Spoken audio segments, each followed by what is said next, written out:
I'm Tyler Menendez, and welcome to QUTV News. QU hosts a self-defense class for students on campus. And I'm Tony Lundy. QUTV inquires about the cost for students to stay over break, and a large donation was made to the department at QU, and that's where we begin today. Quincy University Chemistry Department recently received a large donation of equipment from a local lab. BASF is a global chemical production company that sells technical and formulated products to farmers. The location in Palmyra, Missouri donated much needed equipment for QU students to advance their studies. QUTV's Jake Vitale takes us to the recipients of the gift. North Campus is the home to the science classes here at Quincy University. The chemistry lab, located on the third floor, recently got a donation to help further their students' studies.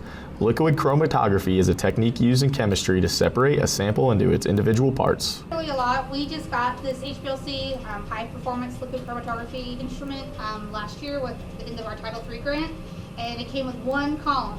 But what you find out is that not all columns are the same, so you might need different columns for different procedures. This reason is why the donation from BASF was so important for the department. Their generous donation of many different columns allows students to now perform a wide range of tests. We're trying to help recycle any unused columns that we're not using, LC's instruments, and however we can help assist the universities such as Quincy in being able to upgrade some of their instrumental analytics courses. BASF, a local company located in Palmyra, Missouri, donated thousands of dollars worth of equipment to help students get a more real-life experience on this new piece of technology that they actually got last semester. And the students are really excited to do all sorts of extractions. The new equipment will be very helpful because in the past we've only been able to measure the total phenolic content of our blueberries, and so this will help us get a better understanding for what compounds we're getting. Chemistry students here at QU are thankful for the donation from BASF and are ready to gain experience in their studies of chemistry. Jake Vitale, QUTV News, Quincy. The Center of Entrepreneurship and Kappa Zeta Rho hosted a panel at Francis Hall. The panel hosted women entrepreneurs and was open to the public. Two women who have very different businesses shared their stories. They spoke about the steps of their journey and the obstacles that challenged them. The Women's Entrepreneur panel consisted of a couple of women sharing their stories. The two speakers consisted of Hillary Emmerich and Christina Dula. Hillary is an entrepreneur for Altered Pine and Stay Golden permanent jewelry. The Altered Pine consists of Hillary taking used or old furniture and flipping it for profit. Stay Golden is a permanent jewelry company that brings a fun experience while giving jewelry that lasts forever. Christina is the owner of Brown Sugar Pastries and Desserts. It's a bakery in her home where she makes custom cakes and other desserts for customers upon request. The crowd consisted of QU students, staff, and local families.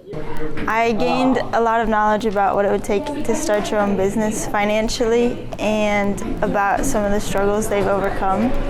It was nice to hear that even though their business is successful now, they did struggle at some point.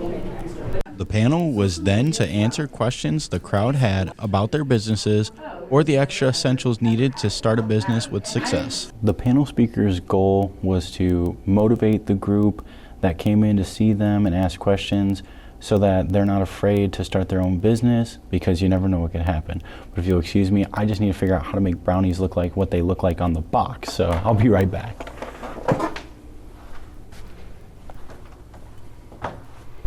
My favorite thing is mentoring, so talking to other people that have a passion for starting their own business, and as well as motivating them to get started and just answering the questions that they have to prepare them for their journey ahead.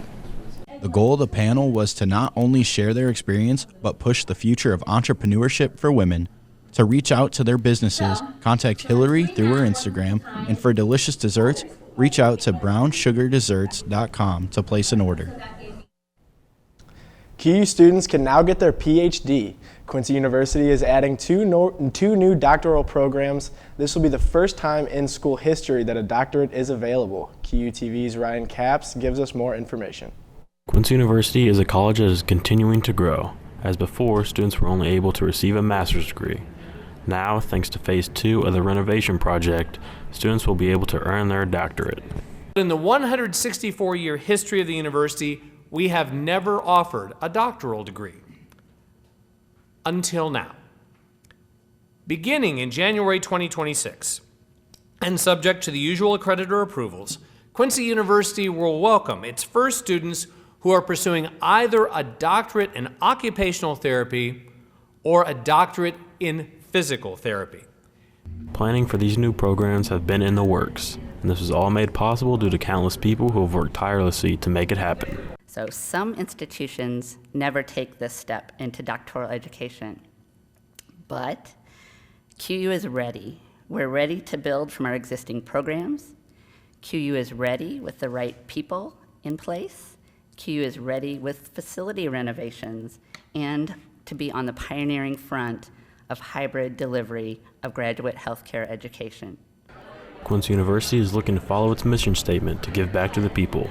With these two new programs, the college will do just that.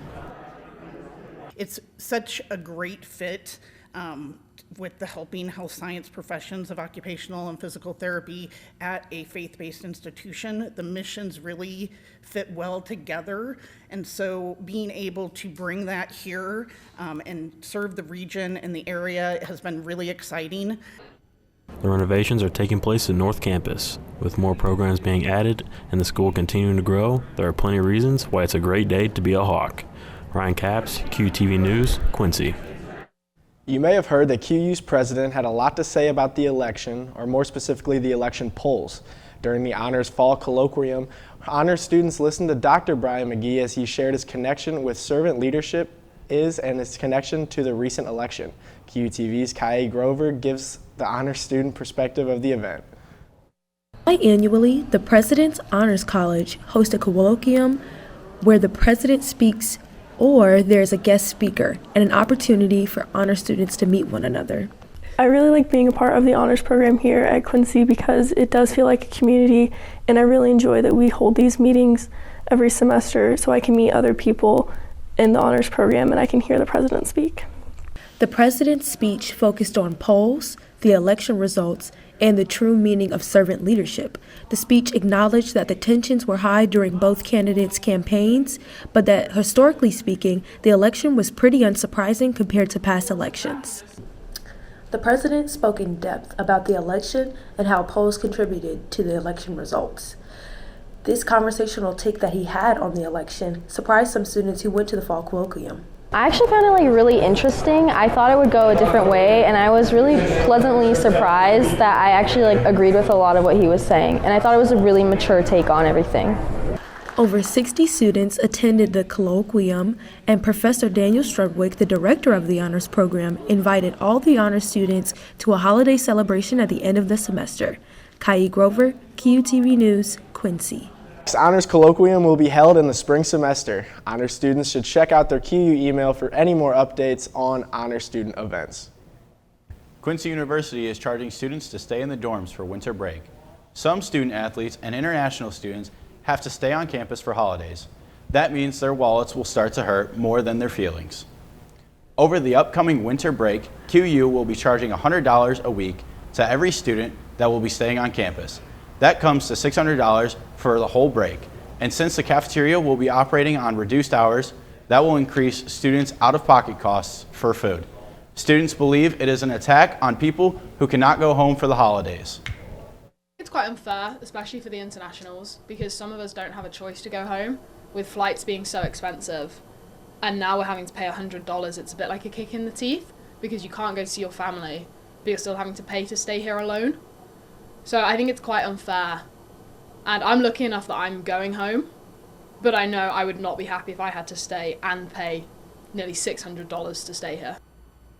Say they feel the university is now taking advantage of students who can't go home for the break. The students learned about the new charges from an email dated on November 1st. You know, I heard that President McGee and some other staff members got arrested and put in jail this week. And I heard that one of QUTV's very own was locked up as well. Find out who after this break.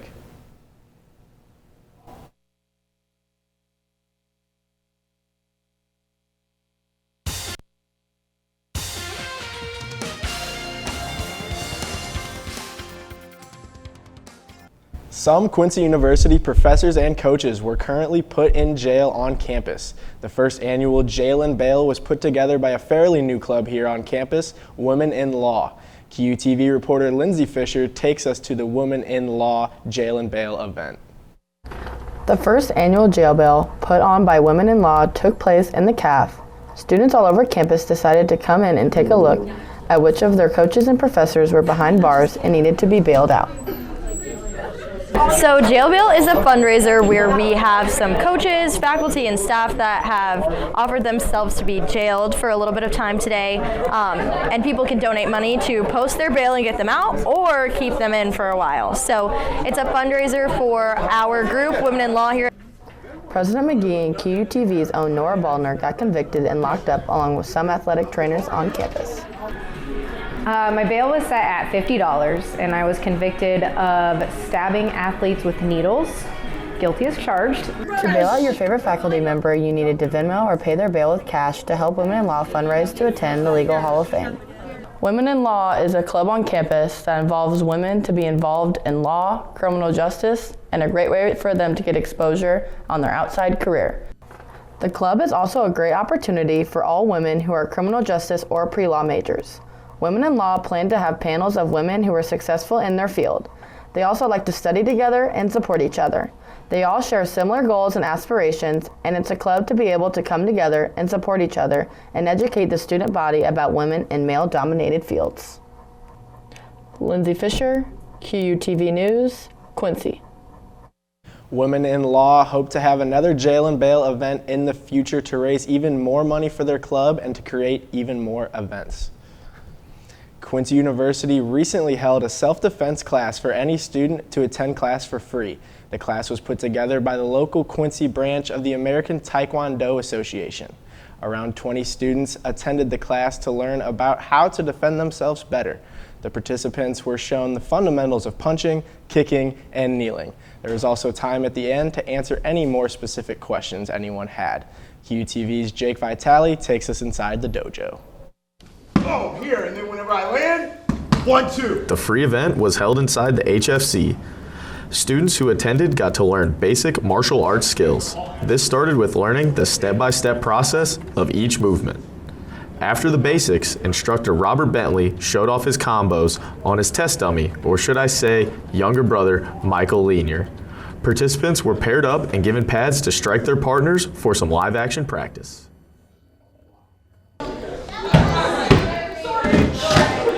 My favorite part of the class was definitely just getting to kick and punch people, but with the pads so it wouldn't hurt them.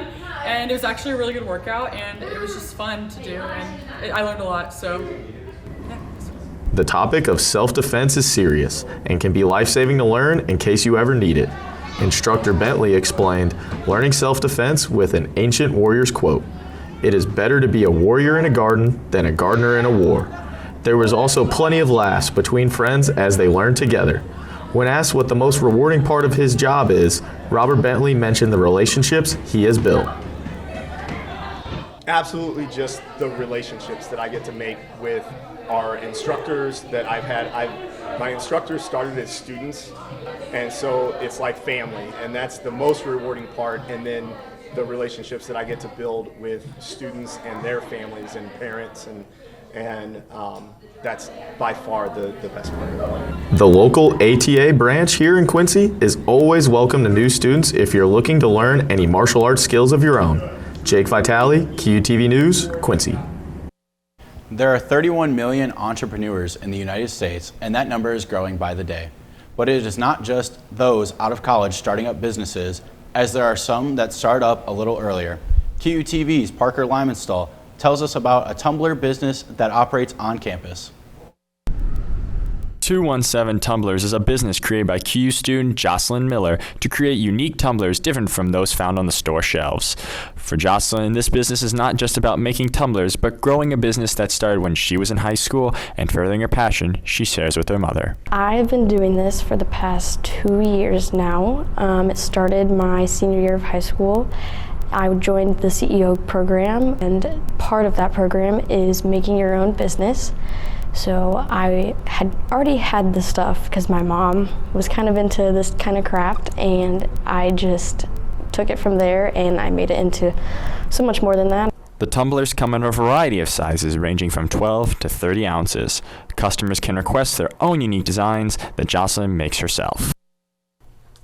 Those looking for more information about 217 tumblers can check them out on Instagram or Facebook utilizing either their phone, laptop, or another electronic device. And with the holiday season right around the corner, what better time to support a local entrepreneur for that last-minute gift for those closest to you? With more students like Jocelyn wanting to express their creativity and enjoy the flexibility that comes with being an entrepreneur, it is important for them to set up connections to get their idea off the ground. The Center for Entrepreneurship can help get them on the right track. One of the things that the Center for Entrepreneurship does is that we try to connect students with those that are experts in the field. So maybe somebody that can help them with some ideas or suggestions, or maybe just point them in a different direction than I can. If I can connect people, I'm doing a great job. Students interested in becoming entrepreneurs and making their own business should stop by room 122 to talk to Roger Leenertz. Parker Lymanstall, QUTV News, Quincy. Finding parking across campus can be tough. It is a continuous struggle for students with a car on campus. QUTV reporter Grant Owen takes us through the students' view on parking. The lack of parking spots here at QU is a leading cause of student frustration across campus, leaving some circling campus waiting for a spot to open. Some drivers decide to park their cars on the streets surrounding the school. When I have to go get groceries and then there's not enough parking when I get back, so I have to walk all the way to the SLC with my groceries. Should students who have to pay to go here be forced to park on the street and risk their car getting hit? Sometimes when students can't find parking, they end up parking illegally, resulting in parking tickets from either security or QPD. This is a real struggle out here in the QU parking. Every time I'm gone doing something, I come back and there's hardly ever a spot open. Grant Owen, QUTV News, Quincy. You know, after that Jake Paul-Mike Tyson fight this past weekend, you know, I wonder, Tony, if you and I sparred, how many rounds are we going? I'm going to be honest, I did not watch that fight. I was busy watching the John Jones spinning roundhouse, TKO. So I think I'd have to give you one of those right in the first round. All right. Whatever you say, Tony. Anyway, coming up next, we'll have Ryan Capps to give us the update on the weather after the break.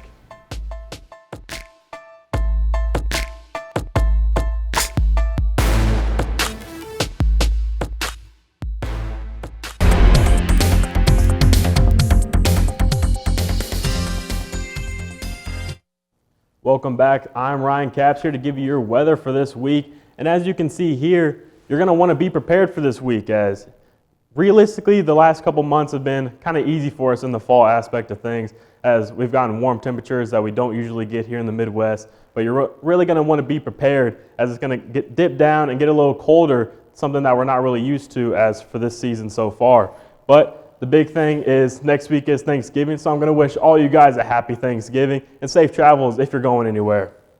But today, as you can see, we have a high of 49 and a low of 31, which is right around the averages for this time. But if you look down here for the records, 73 is going to be your highest. But I don't know about you, but that's just a little too hot for me around this time. You know, it's going to feel like you're in the summertime then. But the low is of 3, which is just a little too cold for me. You're going to want to really bundle up if we ever have that, which I doubt. As I mentioned earlier, the high is going to be of 49 here, and we're going to have some partly cloudy temperatures. So it's going to feel pretty well. But the big thing to note here is the wind of 20 miles an hour. So while it may say it's 49 degrees, it's definitely going to feel a lot colder than that. And moving right along into the night temperatures here, it's going to dip down into the 30s with a low of 31, which is going to get around the sundown time area. And it's going to be mostly cloudy here, even at the nighttime. But you really want to take note of is that 20 mile an hour temperatures. So it may say 31 degrees, but it's definitely going to feel a lot colder than that. So you're really going to want to bundle up if you go anywhere out tonight. Now Thursday, we're going to have temperatures of 44, which is going to feel really nice, especially with that high of wind of 25 miles an hour. So that's going to be something to note, as it's going to say 44, but still be really cold, as that 25 mile an hour wind is going to bring it down quite a bit. And for the weekend forecast, Friday, if you guys are traveling, this is what you're really going to want to take note of. You're going to have a high of 44 with the winds of 11 miles an hour. It's going to stay cloudy, so it's the sun's not going to come out too much, so it's not going to be that real 44 temperature that you may see. Now moving down into Friday evening, it's going to be 28 degrees, which is something that we haven't really seen much of. The lows that we've seen at night have been in the 30s, so that 28 miles an hour. 28 degree temperatures is going to be a little bit different for us, so you're really going to want to bundle up for that. Then Saturday, it's going to feel nice with that degree of 49 degrees and the wind of 5. So it's going to be a good day Saturday, so that's what you're really going to want to take note of. And for our 7-day forecast, I'll step aside so you guys can get a clear view of this. And I already talked about Thursday, Friday, Saturday, so we'll talk about the next couple days here, heading into the beginning of next week.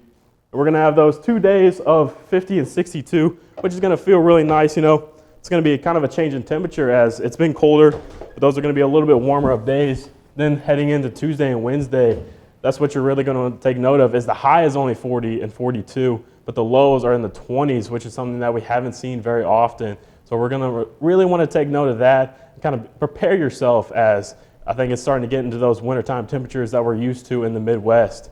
So that's kind of what we're going to have in store for our forecast this week. Well, thank you for telling us about that, Ryan. Next up, Jake Vitale gives our sports for the week.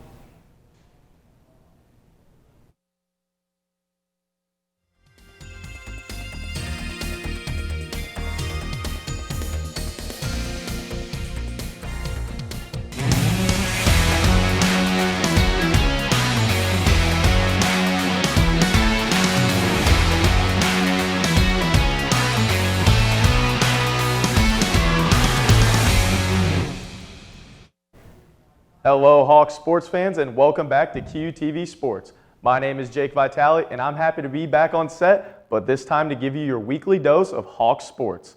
There's a lot to cover this week, so without any further introduction, let's jump right into the action.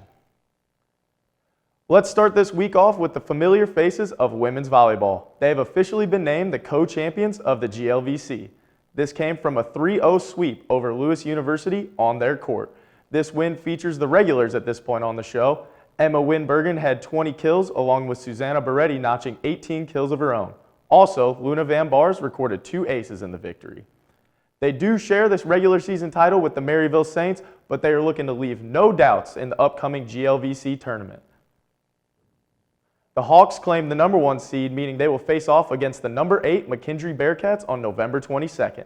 Congratulations, ladies, and good luck in the tournament. The Hawks football season has concluded against Missouri Western in a 31-16 loss.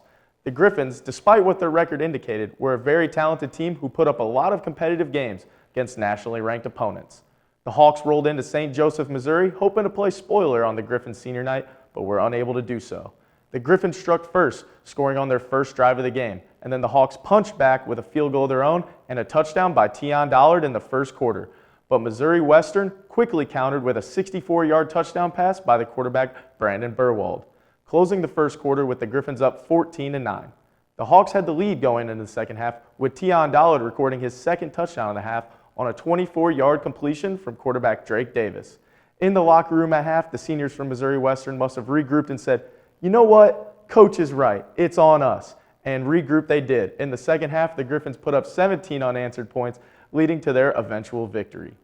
The top performers of the game were Drake Davis, who passed for 285 yards with that touchdown pass to Dollard. Dollard had 117 all-purpose yards with 2 touchdowns. Then Missouri Western split the work between 5 different running backs who had a total of 328 yards on the ground. And Missouri Western's Tyler Carey had 117 receiving yards with a touchdown as well. That wraps up Jason Kilday's first season as the Hawks skipper, as they finished with a 6-4 record on the year to go along with a 5-3 conference record. Now with the long offseason ahead, the Hawks will look to make strides in the weight room and other areas of their game to make a playoff push for next season. With women's volleyball being the last fall sport standing, that means basketball season is in full swing at Pepsi Arena. Let's start with the women's team, who had a good start to the year with their record standing at 3-1. They began their season in Cedarville, Ohio, where they played Ursuline College and won a close one, 71-69. Nicole McDermott was the leading scorer of this game with 18 points, and we will get back to McDermott in just one moment. The next day, they took on hosting Cedarville University and handled them easily with a 76-55 win, featuring a 25-point, 12-rebound performance from Taylor Haas. This was the Lady Hawks opening night at Pepsi Arena, and the game was a competitive one, featuring 15 different lead changes. They played against Roosevelt University Lakers, who came down from Chicago for the Hanson Spear Funeral Home Classic. The Hawks performed well, featuring 2 double-doubles from the likes of Samira Williams and Chomp Donzo, along with a 19-point, 7-rebound performance from Nicole McDermott, who we see right here taking one all the way to the rack. However, the Hawks fell short in this one, losing 64-65, as the Lakers shot nearly 50% from beyond the arc to win this one. In this close battle, this prepared the Hawks for Saturday's matchup against Washburn University. Washburn came out firing early and took an early lead, featuring a full court press on defense that gave the Hawks some problems. After figuring out how to break this press, the Hawks offense started to get rolling. Donzo had her second double-double performance on the weekend with 10 boards and 10 points. Coming into the fourth, the Hawks were down 53-46, and then the offense exploded for 24 points in the fourth, going 8 for 15 shooting with 2 threes in there. The game's leading scorer was once again Nicole McDermott, who scored 25 points, and her clutch performance at the charity stripe in the fourth quarter, sinking her last 4 free throws, secured this win for the Hawks 70-67. Deservingly, McDermott was named the Toyota Star of the Week for the first time in her career, coming off her team-leading scoring performance in both of those games. Congratulations, Nicole. The Hawks men's team also kicked off their opening weekend here at Pepsi Arena last week, and they started off the season against nearby Hannibal LaGrange University. They then played Missouri Southern later on that week. This was the first time Hawks fans got to see the essentially revamped program under new coach Brad Hoyt. Coach Hoyt came over from local community college John Wood, where he led their program for 13 years, producing a record of 269-159. Expectations were high for this home debut. QUTV's Michael Lanier takes us inside the action.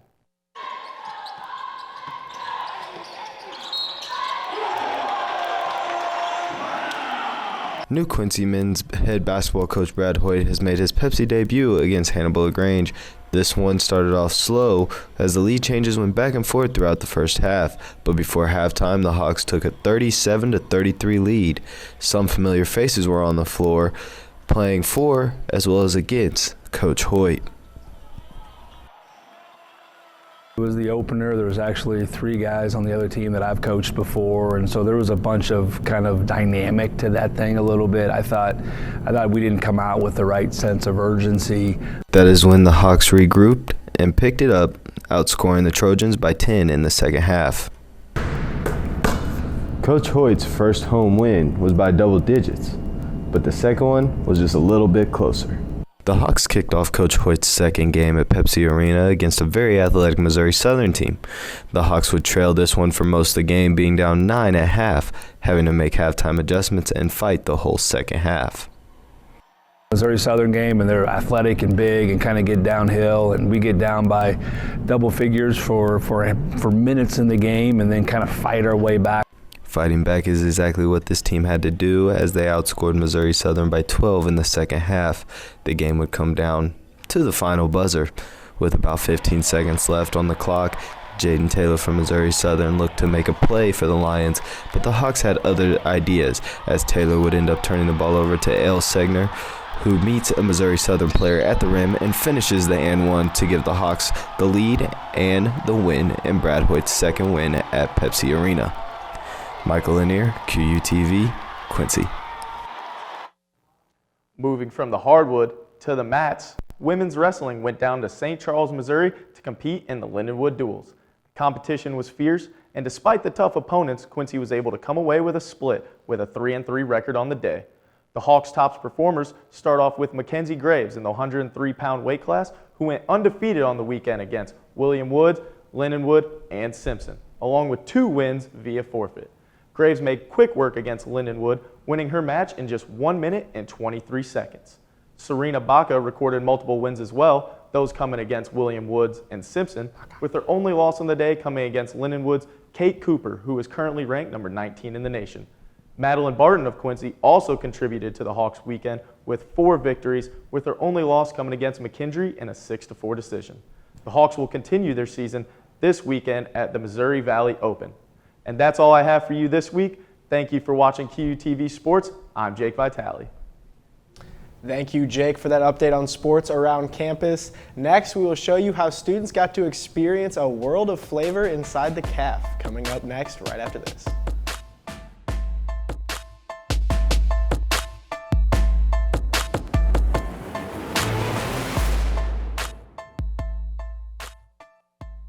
Are you looking for a career that combines innovation, problem solving, and creativity? Quincy University's engineering degree program specializes in electrical and mechanical engineering, providing students with a well-rounded education with hands-on experience. We're looking for exceptional engineering graduates with the skills necessary to take on the challenges of today. Let Quincy University help you achieve your goal. Contact us today and we will design a success plan just for you.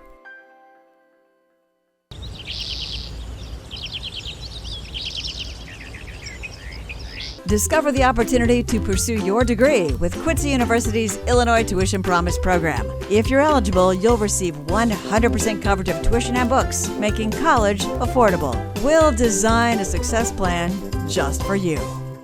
At Quincy University, your success is by design. Rooted in the Franciscan and Catholic tradition, QU has more than 50 academic programs that will set you up for success. We'll work together to design a plan just for you. Visit discover.quincy.edu to schedule your campus tour today. The CAF at QU recently cooked global street foods for the students at campus. QUTV reporter Freya Hansen introduces us to how it actually tasted. Food from all over the world was provided for the many students at the cafe. The street food was very popular among the students, so popular that most of the dishes like naan bread was eaten up after 30 minutes. This student is trying out the dish, which is a Vietnamese sandwich called crispy pork belly banh mi. A lot of it was new things that I never tried before, and I was really excited about the new food. In order to grasp the student body, votings was held by the cafe to pick out the specific food. One of the votings landed on the Italian tasty mushroom and truffle arancini, also a classic, Chinese dumplings. We just want to bring awareness to all the other good food in the world. So we have such a diverse student body. We want everyone a chance to try things from other places or things you may not even be able to get here in Quincy. You might have to travel far or even across the world for. So it's nice to give people a chance to try that stuff here where they're comfortable trying things and talking about it with their friends. Now, the moment of truth. Global street food is to offer a variety of cuisines, different flavors, and a convenient dining options. And this is a Thai peanut chicken satay. Let's see how it tastes. That's pretty good. I think because we have a lot of international students here, so to get all students to feel back at home, so that's why I think they got that. Yeah, ice cream. Oh no, I can't believe I almost forgot to show the dessert. Options like the Italian cannoli dip with waffle cone pieces was served. Also, the Latina American dulce de leche pie was eaten up fast. The global street food was an overall new but good experience. Freya Hansen, QUTV, News, Quincy. Students should look out for more events like the global street food on the posters and TV screens in the CAF. That story made me pretty hungry. What type of cuisines do you guys like? Me personally, I'm not one to go out and try some food, so I don't know if I'm fitting a stereotype that I look like, but I like to keep it American. I don't know.